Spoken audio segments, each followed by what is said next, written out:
Have you ever felt like a man was testing you? Maybe he took longer to reply to your messages. Maybe he canceled plans at the last minute.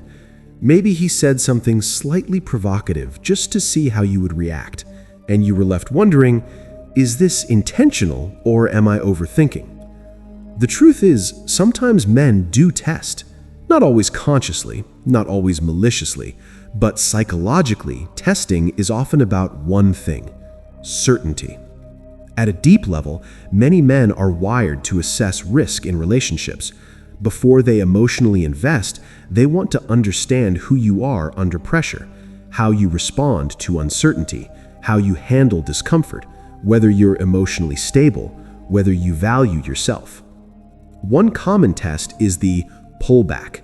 He suddenly becomes less available. He texts less. He creates space. This isn't always about losing interest. Often it's about observing. If he pulls back slightly, does your energy shift drastically?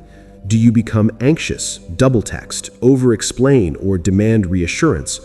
Or do you stay grounded, calm, and continue living your life?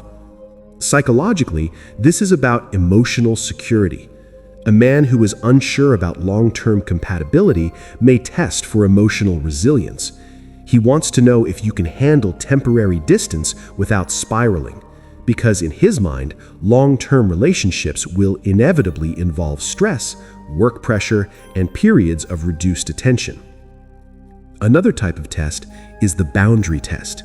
He might tease you. He might say something slightly disrespectful. He might push a small limit. This isn't always cruelty. Often it's unconscious calibration. He's checking, does she have standards? Does she speak up? Or does she tolerate anything to keep peace? Men are deeply attracted to women who respect themselves. Not aggressive, not dramatic, but clear. When you calmly say, "I don't like that," you communicate self-worth. When you laugh nervously and ignore it, you communicate fear of losing him. And psychologically, that changes the dynamic. There's also the independence test. He may ask about your hobbies, your friends, your goals, not just to make conversation, but to measure whether your life revolves entirely around him. A man who senses that he becomes your only source of happiness may feel pressure, and pressure creates withdrawal. But when he sees that you have a full life, passions, routines, friendships, he feels safer investing. Now, here's the part most people don't talk about. Sometimes men test because they themselves are insecure. They want reassurance without asking for it directly. They might create small challenges to see if you choose them, prioritize them, or stay consistent. It's not always mature, but it's human. The key is this: a test only has power if you react from fear. When you respond from self-respect, you pass without even trying. If he pulls back, you maintain your rhythm. If he teases disrespectfully, you set a calm boundary. If he questions your independence, you confidently share your life without seeking approval. Testing is often less about you and more about his internal questions. Is she stable? Is she confident? Is she secure? Is she someone I can build with? But here's something important.